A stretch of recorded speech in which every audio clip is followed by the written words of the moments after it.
To go again. These sort of longish, the mid-tail, aren't they, helmets these days? I remember Movistar, it was Katusha actually, wasn't it? They had almost like a witch's finger that went all the way down the back.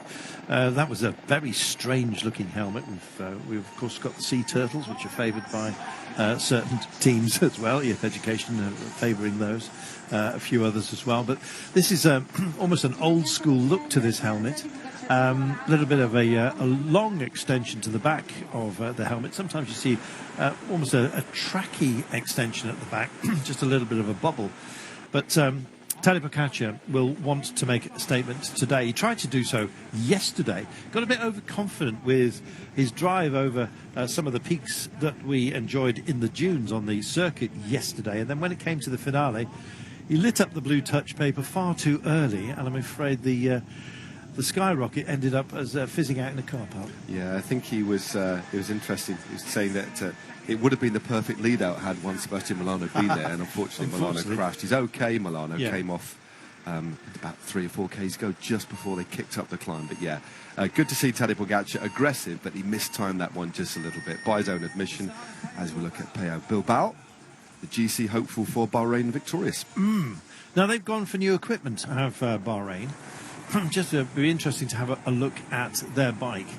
The framing of it is odd. It looks like the seat stem is not attached, but it is a little bit further down, as you will see. Meanwhile, Amiana up front is going for it. Now this is, I mean, this may be the fastest we see today because the wind is gradually, slowly but surely increasing. So setting him off early, making this selection was a very good thing indeed. And this is going to be our finish time for him. He did a 6:39 at the intermediate. Check this out. 13:44. Right. We want to see the average pace of that as well throughout the run, but that was impressive. I reckon that'll be about 53.2 Ks an hour, for my guesstimation. That's based on last year's quickest time of 13:27 by Brandon McNulty, 53.9. It's 52.331. Ooh, there you go. Look at you. There you go. Got a little smile. Look at this, Romeo. Well, hello. 7 seconds quicker. So already, there's a swing. That's impressive. Now, has he gone too deep too early? That's the question, and whether he can maintain it through the rest of the course. But Romeo is really on a march. TADEJ Pogačar will be too. If he felt a little bit embarrassed by his performance in the sprint yesterday, he shouldn't have done. It was perhaps just not as focused as many believed. A lot of teams had failed to scope it correctly, I think, anyway. I mean, not correct that they failed to scope it, but it bit them in the end. And TADEJ Pogačar went a little bit too early. I know he could have done with the lead out, which was absent for him. But he was just chomping at the bit. That shows determination. Just racing, just pure racing, wasn't it? And as you say, it went a little bit early, especially into that, that sort of climb, as we see at Lennart van Etveld. Best young rider's jersey, white jersey, of course, the defending champion, wearing number 1. An important ride, of course. Important ride for everybody today. But the thing is with this course, with this little bit of a headwind that they've got, that we understand will build, you've got to go all in. This particular section, before you pick up the tailwind, is where the most time can be lost and the most time can be gained. So it's all about, I think, riding a positive split, going hard, and then using the tailwind just to try and keep on top of it. Because if you back off into the headwind, there's quite likely that you can lose a little bit more time because you're spending more time on the road there, and there's not enough literal time spent on the road on the return leg to make that time back. So I think we'll see most riders with the objective to do the best ride they can today, the stage win or for GC, going all out into this headwind section first and then just holding on in the tailwind section. Fisher Black comes to order. The start of Oscar Onley. I beg your pardon, Oscar Onley, I'm getting ahead of myself. Come on, Ozzy. This is likely to be one to watch as well. Not one of our out-and-out favourites, but certainly somebody who can punch when it comes to a time trial, and you never quite know. Rides pretty good time trials, kind of in that bracket with a few others like Castroviejo, I guess. But we will see how he performs today. TADEJ Pogačar back hooked up with him on this dusty old surface. What are they going to build there? Do you think it's just a big mirror? I don't know. The skylines in this part of the world really are quite something. Wow, Here you look go. at Romeo. He's about to catch his Minuteman. He's absolutely scorching round this circuit. He really, really is. This is Samudio, who's in the breakaway yesterday, and he's just flown past. Good work. Very, very good work indeed. To catch somebody for a minute in only a 12k time trial is impressive. The start of the New Zealand champion. That's a nice bit of kit, isn't it? It is. New Zealand TT champ, yeah. Is that the champion's kit? What Yeah. happened to the all black outfit? They've gone all white. He's inverted it, hasn't he? Yeah, yes, he's done the negative. There we are. Carlos Rodriguez, not that far off, but Romero keeping it Spanish at the moment. I wonder if the early season rides that they've had have actually boosted them at this point. Well, he's clearly got great form. He's clearly, he's the world under-23 TT champion as well. But as you say, Joseph Cioni, one of the favourites you'd imagine on this sort of course, just not quite delivering. As we focus, understandably, on the double champion at this race, absolutely ripping along at the moment. We'll get an indication of how fast he's going at that first intermediate split. Romeo still the quickest with a 6:32. Second quickest is 6:39. Super impressed with that. The first time check, Romeo, Carlos Rodriguez is actually only 6 seconds in arrears, as we've seen. Price Pedersen, who dominated that position, also at around about 6 or 7 seconds down, hardly at 6 and 7. Presented us with our first benchmark, and here's TADEJ Pogačar. Well, this is a statement, I think. After yesterday, where he declared himself a little disappointed by going too early, let's have a look at this one. 5 seconds to the good of Romero. Now, as the wind picks up a little bit later, you've got to start thinking who on earth is going to start trimming at the heels of TADEJ Pogačar. Romero did a great one. Now let's see if he burns down, which at the end of yesterday, he kind of felt he did a little bit. So almost toasted himself, I think, on the very last. But I think this is a bounce back for Pogačar. You'd like to take control of the race today, thank you. Certainly would. Yeah. I mean, what an emphatic statement that would be. Yeah. Absolutely rocketing around this circuit. Another not a bad TT rider, Luke Durbridge as well. Used to call him Turbo Durbo. I think they still do, especially where's the second time he's been the national road champion. But yeah, a very good track rider as well, of course, Luke Durbridge. Exactly. And in his pomp as well, this would have been a circuit that would favour him. He'll certainly go all in today just by the fact they put him off early. Again, every team here, well, why not put your favoured TT specialist up early? Just see what they can do. Yeah, he's in the service of others these days. Pello Bilbao, just hooking up with him, with TADEJ Pogačar. There's Romero's time. This is at the split, by the way, this bounce. Yeah, last year, Luke Durbridge's best result was 33rd in the Dauphiné. So he went quiet as far as time trial is concerned.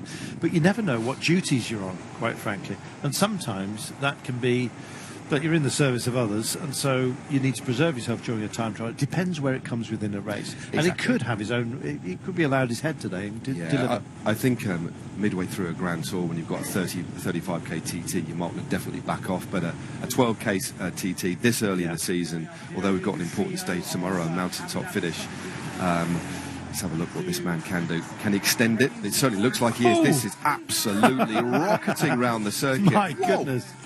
That is sensational. Check this out. Oh, and he actually rode it to the line as well.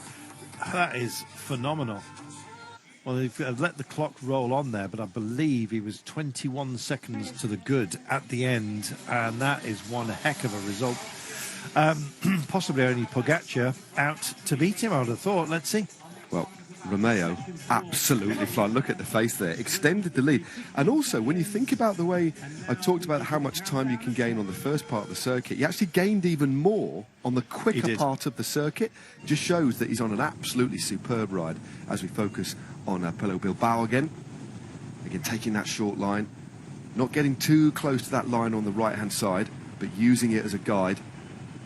Rolling that massive gear around. I would imagine the riders today will be the big ring on the outside, given the speeds on the back part of the circuit. We're using maybe 50, 56, 58, 62 chain rings today as we head to that nasty little left-hander, shaves off the speed, an opportunity to get the breath before they stamp back on the pedals again. That's a nasty little corner, that one. Horrible. In fact, the hedging there is waiting to top topiary on that, by the way. Yeah, waiting to accept you. There's Pogačar's time. Lenny van Eetveld, Peo Bilbao is there. He's rolling through 52.3 kilometres per hour. So you've got to pace up to. You've got to be in the 53s if you're going to be there. Romeo still holding proud. Bilbao tailing to trim him just for the time being. I believe that's a dirt bike track in the middle. There's no. I mean, there was an idea. But it was obviously kicked into touch to have the TT on that particular circuit. But thank goodness they didn't. Joking. Only joking. Bit playful. You had me shocked. You did throw me a serious glance. I apologise. I was being I was in jest. But this man is not in jest at all. Look at that. Forward on the saddle. That is phenomenal. Well, let's see how he goes. His internal split, you really have to be worried. One for the BMXs and the motocrossers, I think. But yeah, it's very much a sport activity island. This, yeah, we love it for that. Just to put Romeo's time into perspective, just to compare it to last year, he's done set the faster time so far, 13:23, and it was a 13:27 that won it last year. So already quicker by a handful of seconds than the time set by Brandon McNulty last year. There's Tadej Pogačar just right on the white line there, taking the shortest line. He's looking so smooth, uses those very short cranks on his TT bike as well as his road bike. 165 cranks, unheard of a few years ago at this sort of discipline, but that is what riders are favouring now, increasingly. The road kicks up ever so slightly, slight rise, the only real elevation on this circuit. The only KOM we've got. Right, well, let's see what this time is. Rodriguez needs to produce something. No rolling clock for you, I'm afraid, so we'll just have to wait to give you the time in a few moments' time. There it is. Not bad, not solid. Bad at all. That's solid. Yeah. Lutsenko went well. Second fastest time, although it's very early. We know that all of the quicker riders, TT specialist GC rides, are going off early. So I think, all things being equal, he's going to be pretty happy with that. He certainly gave it everything. He will move down the pecking order a bit, but not a bad time at all. Yeah, and still back to that Lutsenko time. Moved over to Movistar, of course, from Astana. Finn Fisher-Black coming through. Can't get the better of Pogačar. What about Romero? That's not going to happen either. So a few other scalps to be taken here, but Finn Fisher-Black, we know that on his return he's likely to go quickly. Romero did an amazing job, though, didn't he? Waiting for Tadej Pogačar to come through at the line. Won't be long. Lutsenko's second quickest. I'm still really quite rocked by that. I've marked him up as someone to watch. To be honest, in my mind, I thought he was coming a bit later.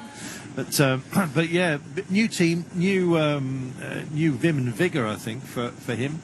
Let's see. Carlos Rodriguez is second quickest at the finish line for the time being, with the benchmark time at the line at 13:23 from Ivan Romero.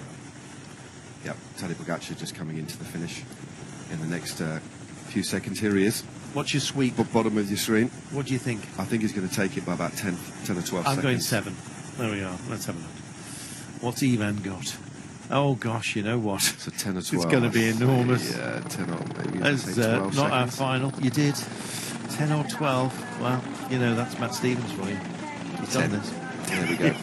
That's not bad. He still took a little bit of it. It didn't take as much time on the second bar, but was continually going quicker.